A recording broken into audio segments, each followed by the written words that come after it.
안녕하십니까. 목사님께서 제가 송원교회가 정말 보고 싶었다고 한 말은 거짓말이 아닙니다. 아, 저 정말로 뵙고 싶었습니다. 왜 그러냐고 물으시면 저도 잘 모르겠습니다. 근데 오늘 저녁에 같이 기도를 참여하다 보니까 아, 이유를 알겠더라고요. 야, 저 기도 제목 중에, 저 기도방에서 기도하는 기도 제목 중에 저희를 위한 기도도 있었겠구나. 너무 힘이 됩니다. 그냥 듣기 좋으라고 하는 소리가 아니라 너무 힘이 돼요. 저희가 혼자가 아니고 누군가 함께 해주고 있었구나. 예, 이런 것들이요. 어, 물론 기도뿐만 아니라 함께 재정으로도 또 때때로 담임 목사님 같은 분을 만나기가 좀 힘들어요. 제가 선교 편지를 이렇게 카톡으로 카톡 이렇게 보내면요, 한 제가 한 달에 한 번씩 보내거든요. 한 달에 한 번씩 보내는데 어쩌다 보니까 연결된 사람들이 한 500명, 600명 되는 것 같아요. 그 중에 답장을 보내주시는 분이 몇 분 없으세요. 그 중에 한 분이 담임 목사님이세요. 제가 보낸 거에 비하면 턱없이 작은 양이지만 이게 답장을 보내주신다는 게 이게 보통 일이 아니에요. 어, 더 길게 하라는 그런 말씀은 아니시고 오해하시면 안 되는데 말을 하다 보니까 웃을 수밖에 없는 상황이 온 것 같아요. 그게 아니라 이렇게 답을 주시는데 그게 너무 힘이 돼요, 사실은. 그게 별거 아닐지 모르겠지만 하여튼 큰 힘이 됩니다. 네, 송원교회는 저희한테 정말 행복하게 만드는, 송원교회랑 함께 사역을 한다는 것 자체가 너무 좋은 그런 느낌을 주는 교회입니다. 이번 이 자리를 빌어서 여러분 모두에게도 심심한 감사를 드립니다. 오늘 말씀은 로마서 1장 17절 말씀을 가지고 하는데요. 제목이 저 이런 제목 별로 안 좋아했는데 이번에 제가 왜 이러는지 모르겠습니다. 이름이 에크피스테오스 에이스 피스틴이라는 겁니다. 이거는 아까 말씀하신 것처럼 헬라어입니다. 헬라어인데 에크라는 단어는 어디로부터 나오다라는 말이에요. 그러니까 영어로 하면 out of라는 뜻이고요. 그리고 피스테오스는 피스티스라는 믿음이라는 단어에서 이제 우리나라식으로 조사가 붙은 거예요. 아마 뭐 믿음으로, 믿음을, 믿음에서 뭐 이런 식으로요 조사가 붙은 겁니다. 그러니까 별 의미 없이 그냥 믿음이란 뜻입니다. 그러니까 믿음으로부터 나오다라는 뜻입니다. 그리고 에이스라는 거는 어디로 들어가다, 영어로 하면 into라는 거예요. 어디로 들어가는데 그 피스틴이라고 하는데요. 그것도 역시 동일하게 조사가 붙은 거라고 생각하시면 돼요. 그래서 피스티스 동일한 단어로 믿음입니다. 믿음으로부터 나와서 믿음으로 들어가다, 이런 뜻입니다. 한번 따라해 보실까요? 에크피스테오스. 이런 때는 쫙 띄워주셔야지 되는데 당황하지 않으시게. 예, 감사합니다. 다시요. 에크피스테오스 에이스 피스틴. 대단하신 일을 하실 겁니다. 지금 헬라어를 하셨습니다. 네, 믿음으로부터 나와서 믿음으로 들어가다. 이게 무슨 말일까요, 도대체? 저는 신앙생활을 시작하고 이제 크면서 성경을 읽기 시작하잖아요. 성경을 읽으면서 이해가 안 가는 구절들이 좀 많았습니다. 그 중에 한 구절이 이 로마서 1장 17절이에요. 뭐라고 하냐면요, 믿음으로 믿음에 이르게 하나니. 이거 무슨 말씀인지 알아들으세요? 저는 솔직히 정말 힘들었어요. 이게 무슨 말일까? 좋은 말이다, 분명히 의미 있는 말일 거다라고 생각했지만 가슴에 딱 닿는 그런 게 별로 없었어요. 그런데 이거를 이제 헬라어를 두고서 보니까 믿음으로부터 나와서 믿음으로 들어간다, 이렇게 하는 거예요. 그러니까 조금 더 이해가 가는 거예요. 근데 어떤 분이 그런 말 하더라고요. 첫 번째 믿음이 있고 두 번째 믿음이 있다. 그러니까 더 그림이 그려져요. 첫 번째 믿음으로부터 나와서 두 번째 믿음으로 들어간다. 그러면은 첫 번째 믿음하고 두 번째 믿음이 또 동일한 믿음일까요? 동일하면 안 되죠. 그러면 그냥 쳇바퀴 돈 거잖아요. 그러니까 첫 번째 믿음에서부터 나와서 두 번째 믿음으로 들어갔으니까 첫 번째 믿음과 두 번째 믿음이 다른 내용입니다. 그런데 반드시 조건이 있어요. 첫 번째 믿음으로부터만 나와서 두 번째 믿음으로 가야 되는 거예요. 그러니까 다른 믿음 또 다른 것으로부터 나와서 이 두 번째 믿음으로 들어가면 안 되는 겁니다. 그게 조건인 거죠. 성경 말씀에 이렇게 하는 거예요. 그래서 복음에는 하나님의 의가 나타나서 믿음으로 믿음에 이르게 하나니. 그러니까 첫 번째 믿음으로부터 나와서 두 번째 믿음에 이르게 하나니라는 말입니다. 이 이야기를 설명드리기 위해서 제가 조금 전에 선교위원장 집사님하고 얘기를 나눴는데 이분이 보험을 파시더라고요. 그래서 큰일 났다. 오늘 내가 보험 파는 얘기를 해야 될 판인데 이게 뽀록 날 수도 있겠구나 싶은데 이해해 주시고 들어주셨으면 좋겠습니다. 제가 어떤 보험 판매 왕에 관한 이야기를 들었습니다. 근데 이 보험 판매하는 이 왕은 자기를 보험을 파는 사람이다라고 말하지 않더라고요. 이 사람은 뭐라고 하냐면 나는 스토리를 팝니다. 이야기를 팝니다. 그런데 사람들이 내 이야기를 듣고 보험을 삽니다. 보험을 팔아야지 보험을 사는 건데 스토리를 팔았더니 보험을 샀다는 거예요. 무슨 말인고 들어보니까 지금 이해가 가요.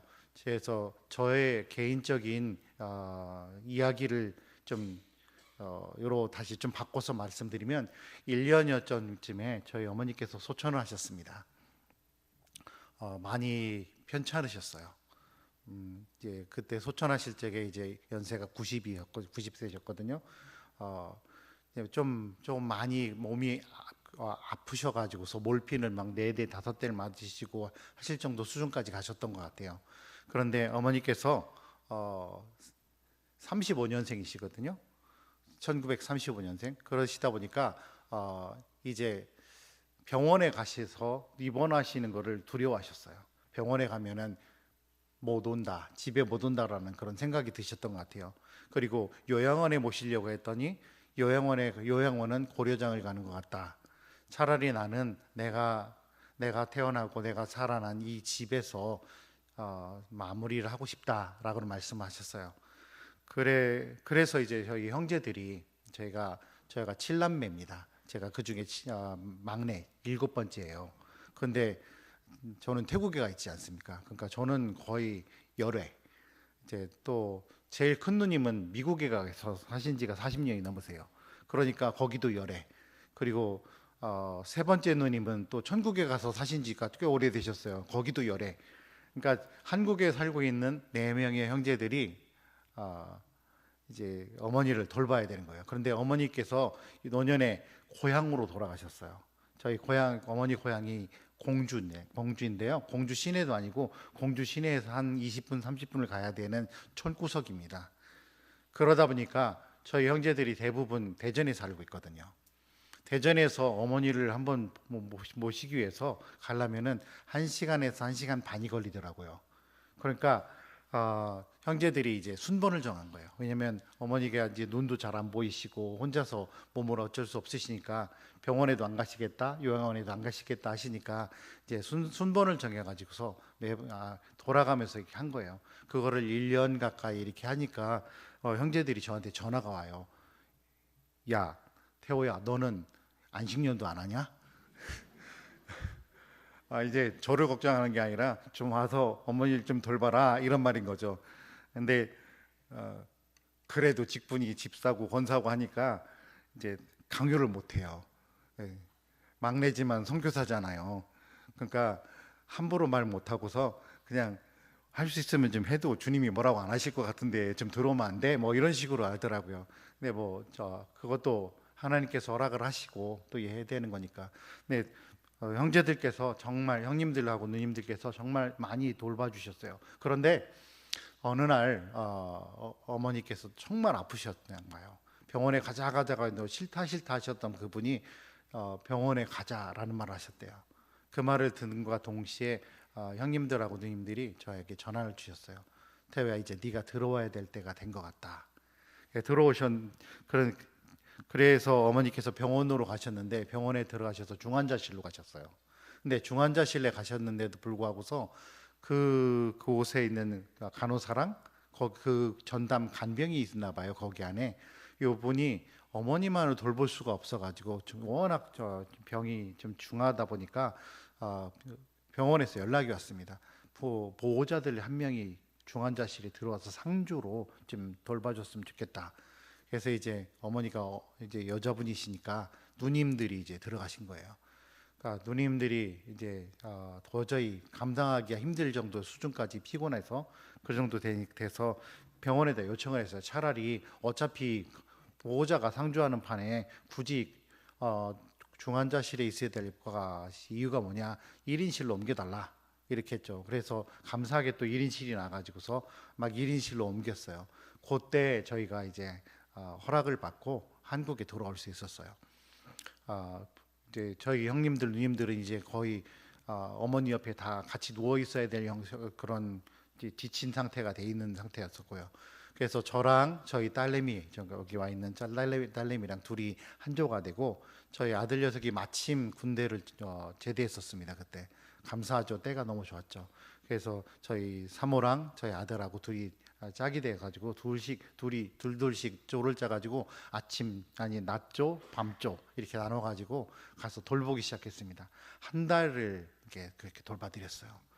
너무 행복했습니다. 항상 형님들하고 누님들이 부러웠습니다. 어떻게 하면 저렇게 어머니랑 같이 있을 수 있을까? 근데 저는 태어나서 어머니랑 같이 있었던 기억이 별로 없어요. 7째다 보니까 목욕도 누님들이 시켜주셨고요. 학교는 형님들이 데려가 주셨고요.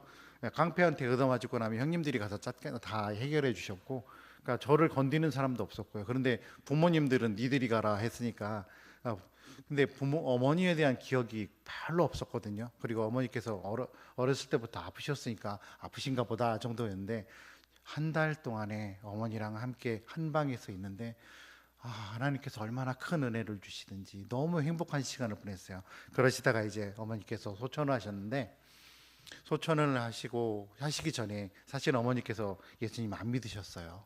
저희 형제들이 얼마나 기도하고 애를 썼는지. 근데 어머니께서 항상 그런 농담을 하시더라고요. 내가 천국에 갔더니 자리가 다 차가지고서 잠깐 내려가 있으라고 해서 내가 천국에 먹겠다고. 그래서 저희 형제가 항상 그랬어요. 전화 왔는데 자리 났다고 오시라고 한다고.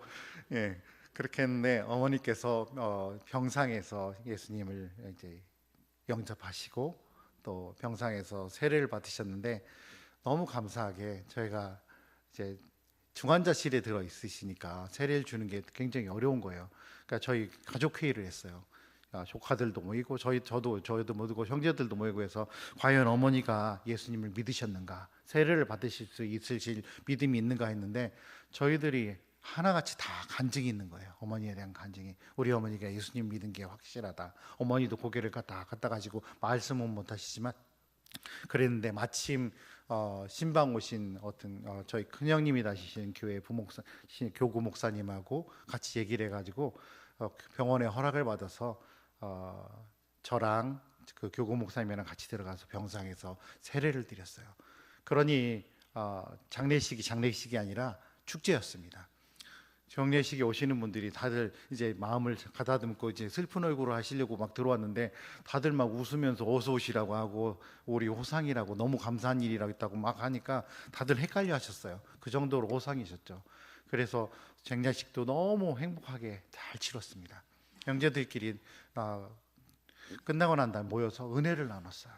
하나님께서 우리에게 주신 그 은혜가 너무 크다 하면서. 그런데 형제들이 이제 밤이 되니까 이제 조카들은 자고, 형제들끼리 이제 나이가 지긋하잖아요. 저희 큰 누님은 지금 올해 80이 넘으셨고, 둘째 누님은 77세시고요.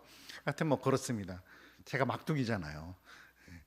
그래서 제가 형제들이 모여가지고 같이 얘기를 하는데 누가 뭐라고 할 거 없이 이런 말을 하더라고요.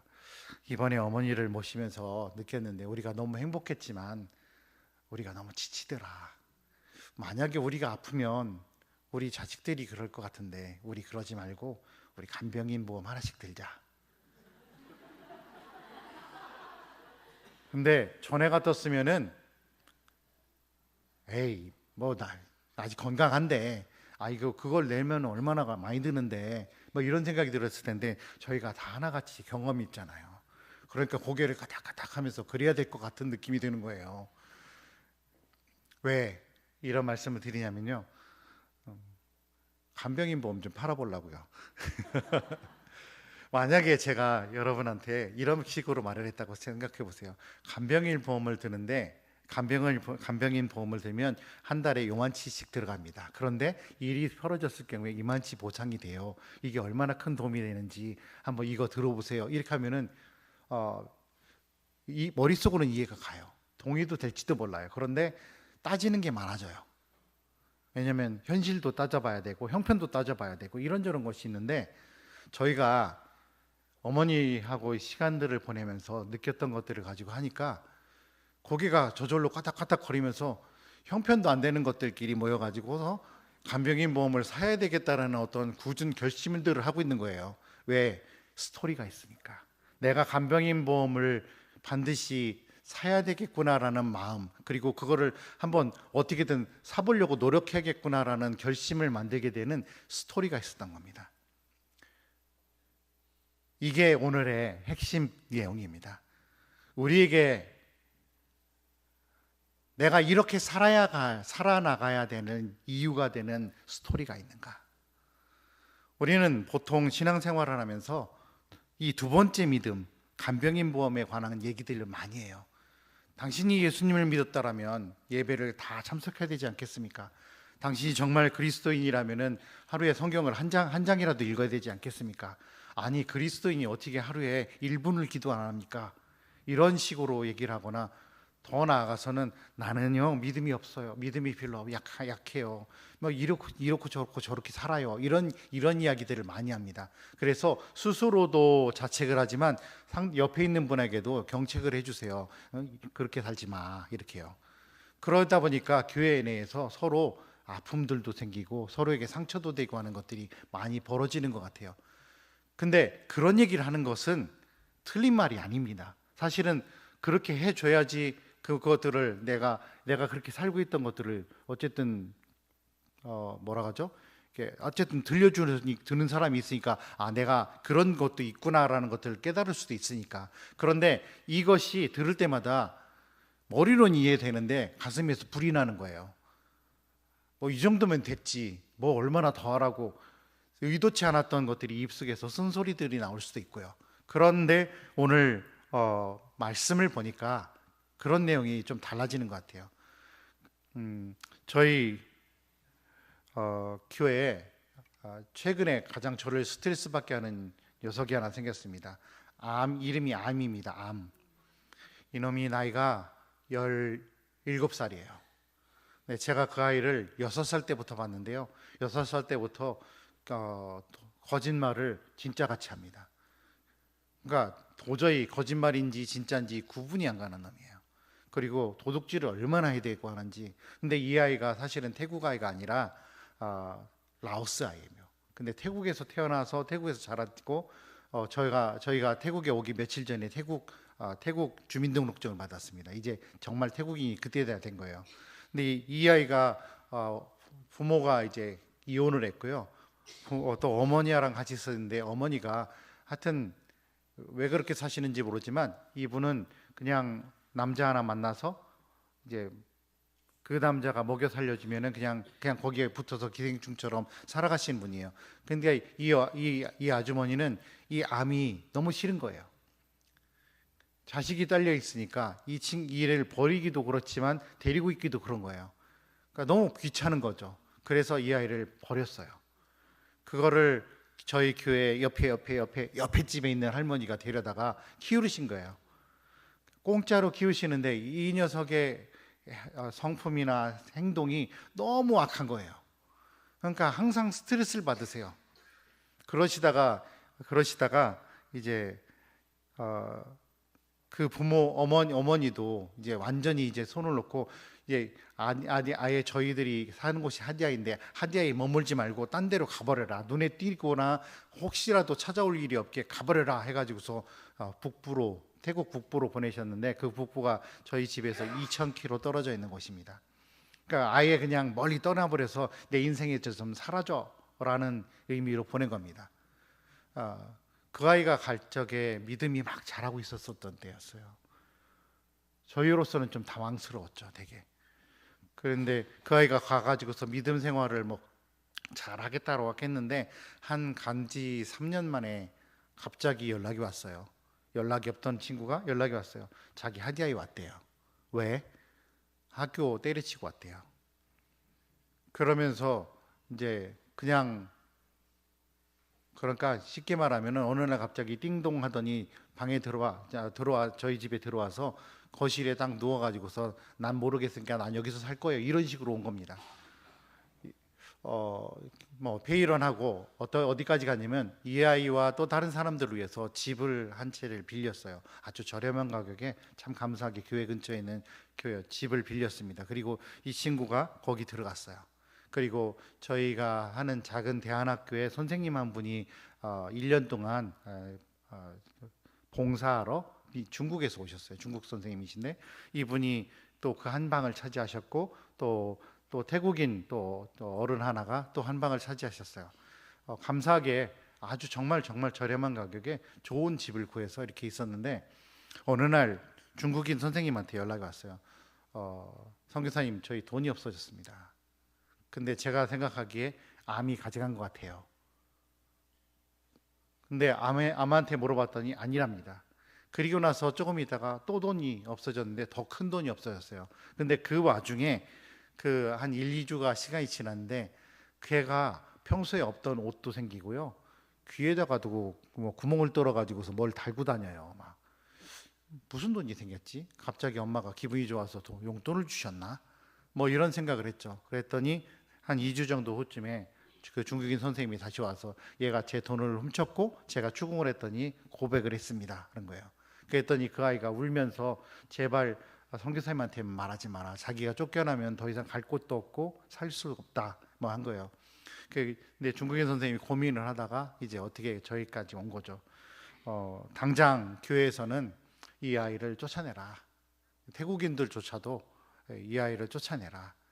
이젠 놔서 세상에 나가가지고 세상이 얼마나 무서운지를 한번 맛보고 나중에 돌아왔을 때 그때 받아줘야 된다라고 하는데, 제 마음이 너무 무거운 겁니다. 너무 무겁죠. 이 아이한테 남의 것을 훔치면은 좋지 않다는 것을 가르칠 필요가 있을까요? 만 17살짜리 아이는 이미 그것을 다 아는 거죠. 근데 이 아이에게는 그것을 훔치고자 하는 마음이 있었던 거예요. 필요가 있었다라고 말하는 것이 낫겠죠. 근데 그 필요가 자체가 나쁜 게 아니라 그 필요를 해결하는 방법이 나빴던 건데, 그거를 그 순간에 사탄의 말을 들은 거라고 저는 생각해요. 그래서 고민을 많이 했습니다. 저희 교회에서 그 아이가 머물고 있는 그 숙소까지 걸어가는 시간 2분 걸려요. 2분. 되게 가깝거든요. 그 시간, 그 거리가 저한테는 수십 리 같았어요. 너무나도 걸어가기 싫고 도착하지 않았으면 좋겠다라는 그런 순간이요. 하나님, 어떻게 하면 좋습니까? 제가 이 아이를 내보내는 건 참 쉬운 것 같습니다. 그런데 이다면 어떡합니까? 막 기도하면서 갔어요. 어쨌든 시간이 지나서 어떻게 결론을 내렸냐면, 제가 그 아이한테 그랬어요. 나는 너의 돈을 대신 갚아줄 생각이 전혀 없다. 대신에 내가 너에게 일을 줄 테니까 일을 하겠냐? 아르바이트를 해서 돈을 벌어 가지고 네가 갚아라. 그리고 중국인 선생님한테는 제가 그 얘기를 얘기해 줬어요. 이 아이에게 내가 일을 줄 텐데 이 아이가 하루에 얼마씩 벌어서 이걸 가지고 당신한테 계속 갚아 나갈 건데 그걸 받아들여 줄 수 있겠냐 했더니 그렇게 하겠다고 했어요. 이 아이가 그래서 하루에 4시간씩 저를 위해서 일을 해주기로 했습니다. 어떤 일을 해주기로 했냐면, 저녁 6시에 교회에 도착해서 저녁 10시까지 성경을 읽는 겁니다. 그것도 소리를 내서 읽는 거예요.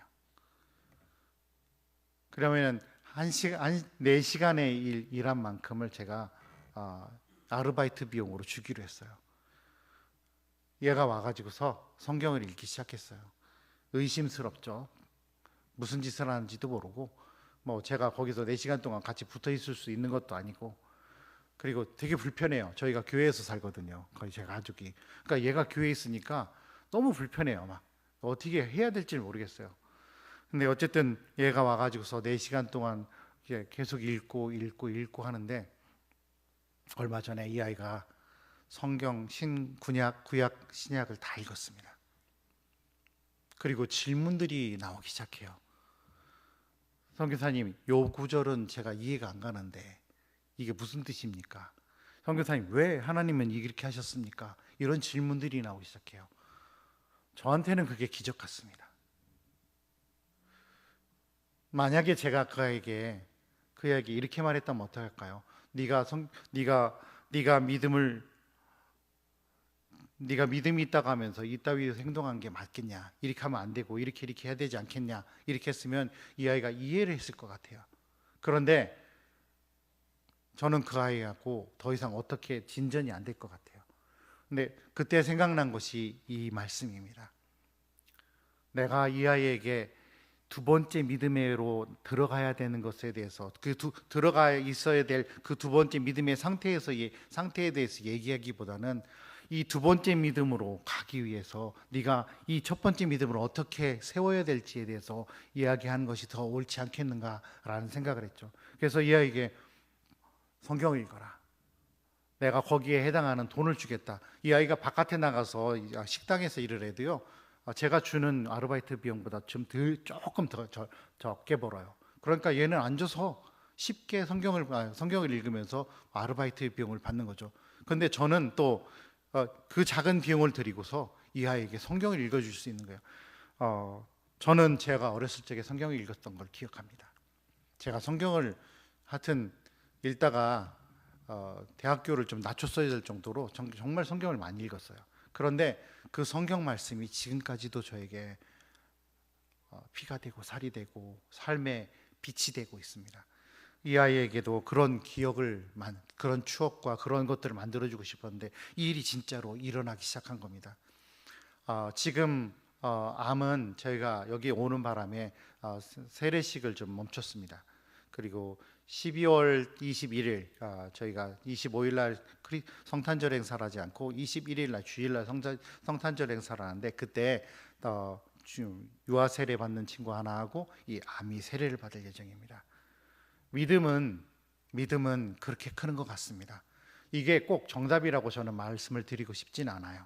그러나 제가 말씀드리고 싶은 거는 내가 간병인 보험을 사야 되는 이유에 대해서 이해를 못하는 사람은 없지만 너무 그것이 부담스러운 것이기 때문에 형편이 그래서 다른 급한 것부터 해결하거나 나중에 꼭 필요할 때 해야지라는 생각을 했던 저에게 이거를 꼭 들어야 되는 거구나 라는 생각을 하게 했을 뿐만 아니라 저희가 한국에 이번에 들어올 적에 저희 사모가 그러더라고요. 여보, 이번에 들어가면 우리 간병인 보험 하나 듭시다. 근데 저는 이제 속으로는 생각했어요. 무슨 대책 있게 말하는 거야? 우리 수준에? 그렇지만 저도 그래 봅시다 라면서 왔어요. 왜냐하면 스토리가 있어요. 내가 이거를 꼭 해야 될 만한 스토리가 있었기 때문에 이게 힘이 돼서 가는 거죠. 저는 암이 성경 말씀을 읽으면서 성경 말씀에서 궁금한 것들이 생기고 그리고 그 말씀을 통해서 은혜를 받으면서 내가 그 전에 살렸던 삶이 잘못됐고 또 다른 상태의 두 번째 믿음으로 들어가야 되는 것에 대해서 깨닫기 시작했다라고 저는 생각합니다. 우리가 신앙생활을 하면서도 역시 나 스스로 내가 믿음이 어떤지에 대해서 좌절할 적에 내가 정말 이렇게 살아도 되는가라고 싶을 적에 사실은 이렇게 살아도 되는가를 생각하기 전에 누구를 생각해야 되냐면요, 예수 그리스도를 생각해야 됩니다. 한번 죄송하지만 따라해 주시겠습니까? 예수 그리스도. 우리에게는 스토리가 있습니다. 세상에는요, 예수 그리스도 없이도 정말 기가 막히게 말을 잘 해주시고 위로가 되는 말을 해주시는 분들이 있어요. 그래서 그 말을 듣고 심지어 그게 절이든 성당이든 그게 이슬람 모스크든 상관없이 그리고 아니면 그냥 정말 명강연자들이 이렇게 말을 하면요, 그 말을 듣고서 막 삶이 변화되는 역사들이 일어나요. 교회에서만 일어난 것이 아닙니다. 근데 제가 생각해 봤어요. 그러면은 교회에서 예수님 때문에 변화되는 나의 그 결심되고 헌신되는 내 삶과 이 사람들의 말을 듣고서 변화되는 이 삶이 어떤 차이가 있을까? 결과가 차이가 있습니다. 이 사람들의 삶은 정말 멋있어졌지만요, 이 사람들의 결국은 영생을 책임져 줄 수 없습니다. 예수 그리스도를 통해서 변화된 우리는 결국에는 천국에서 마무리 짓습니다. 우리는 영원한 것을 향해서 변화되고요, 이 사람들은 고매한 삶으로 마무리가 되는 겁니다. 다릅니다. 그리고 우리가 첫 번째 믿음으로 돌아가야 될 이유가 거기 있는 것 같아요. 선교 사역을 하면서 매번마다 막 웃고 매번마다 으쌰으쌰 하겠습니까? 사실은 그게 아니라요, 매번마다 속상합니다. 주님, 저 같은 엘리트를 태국 땅에 보냈으면 좀 막 빵빵 터져야 되는 거 아닙니까? 사실 공부도 잘했고요, 인정받고 살았거든요, 한국에서. 근데 저 태국 촌구석에다가 갖다 붙여놓더니 사람도 안 와요, 거부당해요, 뭐를 해도 되는 일도 없어요. 너무 해도 너무 하시는 것 같은 그런 느낌이 들어요. 그러다가 심지어는 머릿수까지 셉니다. 오늘 몇 명 왔지? 하나, 둘, 셋, 넷. 왜 그렇지? 왜 그럴까? 고민이 됩니다. 우리 삶에 그런 일 없으십니까? 그때 주님께서 저한테 주시는 마음이 있었습니다. 뭐냐면, 이 사람 내가 너한테 맡겼잖아. 예, 맞죠. 이 사람만 맡겼잖아요. 저는 불만이죠. 또 좀 더 맡겨야 되는데 왜 그거밖에 안 맡기냐고. 근데 그분이 그런 말씀하십니다. 내가 이 사람을 위해서 죽었다. 내가 이 사람을 위해서 피를 흘렸고, 내가 이 사람이 너무 필요하고, 그래서 내가 너한테 부탁한 거야. 이 말씀 한 말씀 한 말씀이 저에게 스토리가 됩니다. 비록 많은 사람들이 교회에 못 올지라도 제가 이 사람들을 위해서 제가 밤잠을 줄여가면서까지 이 사람들을 위해서 헌신해야 될 이유가, 제 스토리가 여기에 있습니다. 저의 첫 번째 믿음은 예수 그리스도에게 있는 거죠. 매주마다 저희 교인들이 나가고요, 지난주에 저희가 교회 없었잖아요. 여기 한국에 있었으니까 사진이 올라왔어요. 교회 SNS에. 교인들끼리 나가서 전도했습니다. 교인 한 명도 안 늘었습니다. 매주마다 그렇습니다. 저희가 1년에 20여 명 되는 교인들이요, 나가가지고 복음을 전하는데 1년에 기본적으로 300에서 500명을 전도합니다. 그런데 한 명도 교인이 안 늡니다. 그럼에도 불구하고 저희 교인들은 끊임없이 나가서 전도를 합니다. 왜? 그래야 될 스토리가 있습니다. 자기들도 그랬었거든요. 그런데 예수님이 사람을 보내오셔서 예수님의 마음을 같이 품은 사람들을 보내오셔가지고서 자기들한테 끊임없이 두들겼던 그것을 기억하는 사람들입니다.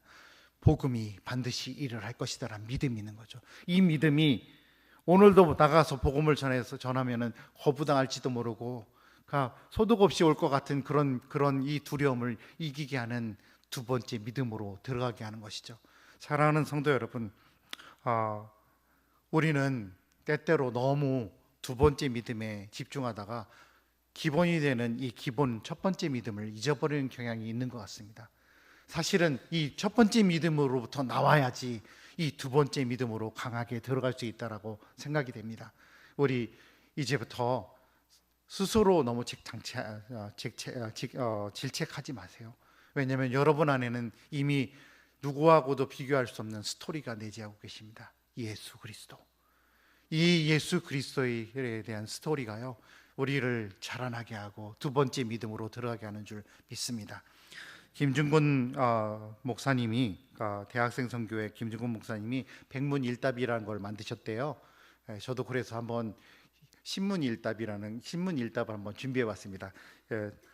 한번 여러분들께서 들어보시고 괜찮다 싶으시면 대답을 해주시는데, 일답이잖아요. 일답이 뭐냐면, 따라하세요. 예수 그리스도 라고 대답해 주시면 됩니다. 제가 질문하겠습니다. 한번 들어보시고 괜찮으시면 예수 그리스도 이렇게 소리를 내주셨으면 좋겠습니다.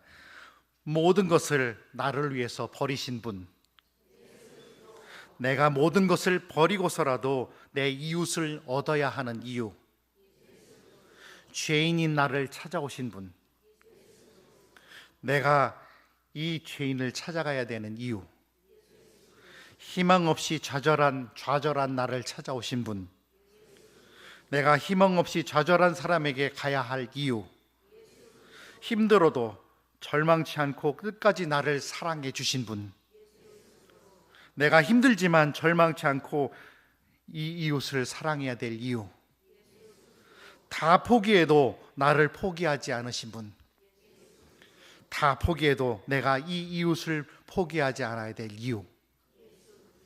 저는 오늘 밤에 저 명단을 보면서 감동했습니다. 주님, 저 사람들을 구원해 주십시오. 저 사람들이 한 번이라도 복음을 들을 기회를 주십시오. 뭐 어떻게 보면 제가 협력선교사니까 송원교회 교인이라고 쳐도 얼렁뚱땅 넘어갈 수 있지 않겠습니까? 저는 위에서 저 명단을 들어보면서 한 사람 한 사람 이름을 읽으면서 A도 붙어 있고 B도 붙어 있고 하는 이름들도 읽으면서 기도했습니다. 하나님, 저 사람들을 이번에 꼭 좀 보내주십시오. 한 번만이라도 복음을 듣게 해주십시오. 복음엔 믿는 자들에게 구원을 주시는 하나님의 능력입니다. 복음이 일을 하지 내 잘난 목소리가 내 잘난 논리가 일하는 것은 아니라고 생각합니다. 그러나 하나님께서 우리를 사용하셔서 이 전도의 미련한 도구를 통해서 이 사람들을 주님께로 불러오시기를 기뻐하신다고 저는 믿습니다. 그런 의미에서 이번 새생명 집회는 정말 귀한 일인 것 같습니다. 그리고 저 명단은 축복받은 명단입니다. 여러분들이 조금 더 힘내주셔서요, 이 사람들 꼭 데려오셨으면 좋겠습니다. 왜?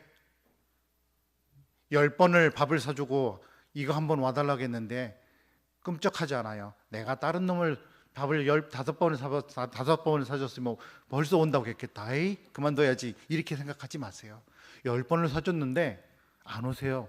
그러면 우리가 주목해야 될 거는 여기가 아니라 첫 번째잖아요. 첫 번째 10번 더 사주시면 됩니다. 그러면 되죠. 10번 더 사주실 적에 10번 더 만나시는 거잖아요. 10번 더 만나서 10번 더 설득할 수 있는 거지 않습니까? 우리가 어디에 집중하면서 살아야겠습니까? 첫 번째 믿음입니다. 첫 번째 믿음으로부터 나와서 두 번째 믿음으로 들어가는 것이죠. 성도 여러분, 한번 오늘 설교 제목이잖아요. 고상하게 헬라어로 한번 다시 따라해 보시겠습니다. 띄워주세요. 예, 에크 피스테오스, 에이스 피스틴. 오늘 말씀도 한번 띄워주시겠습니까? 여기 맨 마지막 부분에 보면은 기록된 바 오직 의인은 믿음으로 말미암아 살리라 함과 같으니라 하는데, 이 기록된 바는 구약 성경에 기록된다는 소리예요. 이 구약 성경은 히브리서가 아니죠. 갑자기 이상했습니다. 하박국서 2장 4절 말씀입니다. 근데 이 하박국의 이 입장을 잘 보셔야 돼요.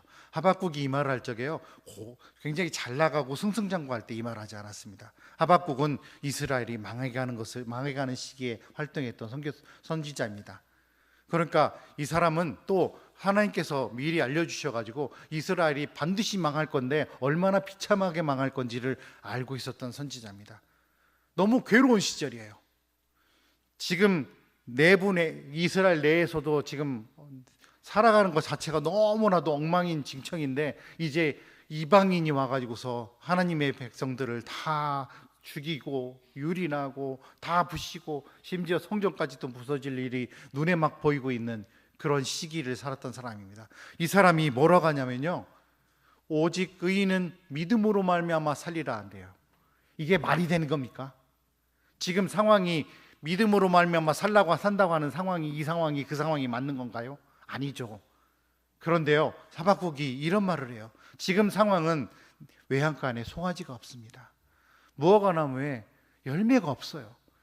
깜깜하고 아무것도 보이지 않고 어디로 발을 내벼야 될지 모르는 그런 상황입니다. 그런데 하박국은 이런 상황에서 이런 말합니다. 오직 의인은 믿음으로 말미암아 살리라. 왜? 이스라엘의 하나님이 비록 지금은 치실지라도 이스라엘을 회복시킬 테니까. 하나님을 보니까 이 회복이 보이는 겁니다.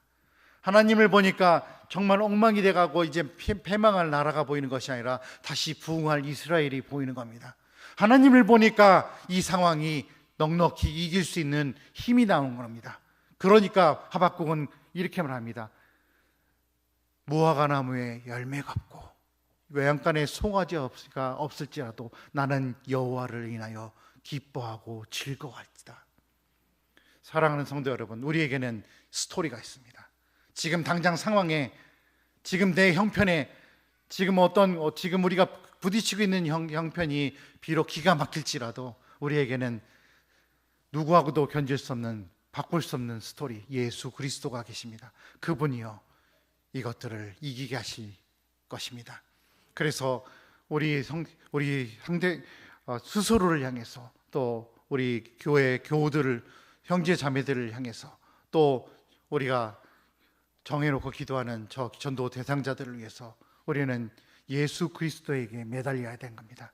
그분은 작정하신 일을 반드시 이루시는 분이십니다. 심지어 목숨을 내놓고 십자가에 못 박히시고 무덤에 내려가실지라도 그분은 그 작정하신 일을 포기하시지 않으신 분이십니다. 그분이 우리와 함께 계시고 우리의 스토리가 되어 주십니다. 그래서 우리는 이 일을 충분히 할 수 있는 것입니다. 힘내주시고요. 그리고 계속해서 기도해 주십시오. 저희는 태국에서 힘을 내서 열심히 사역하겠습니다. 여러분들이 함께 해주시는 그 힘으로 또 힘을 내서 또 하겠습니다. 여러분은 이 한국에서 힘을 내서 함께 하나님 나라를 같이 일어나가 주셨으면 좋겠습니다. 같이 기도하시겠습니다. 하나님 아버지, 하나님께서 저희에게 흔들리지 않는 반석이 되어 주시고 저희의 스토리가 되어 주셔서 감사합니다. 저희의 삶을 주님의 손에 품어주시니 감사합니다. 저희는 주님이 계셔서 이것도 하고 저것도 할 수 있음을 믿습니다. 하나님, 저희 삶을 만들어가 주시고 저희가 두 번째 믿음을 향해서 나아갈 적에 저희와 함께 계셔 주실 뿐만 아니라 도와주셔서 주님, 저희의 삶을 통하여서 영광받아 주시옵소서. 사랑하는 교회가 준비하고 있는 여러 가지 행사들 중에 특별히 다다음 주에 있을 새생명축제에 복을 주시옵소서. 저희들이 기도하고 떨려하면서 정했던 저희 이름들이 주님 앞에 나와 주님의 능력의 복음을 듣게 하여 주시고 그 복음으로 구원받는 역사도 이루어 주시옵소서. 주님 감사합니다. 예수님의 이름으로 기도합니다. 아멘.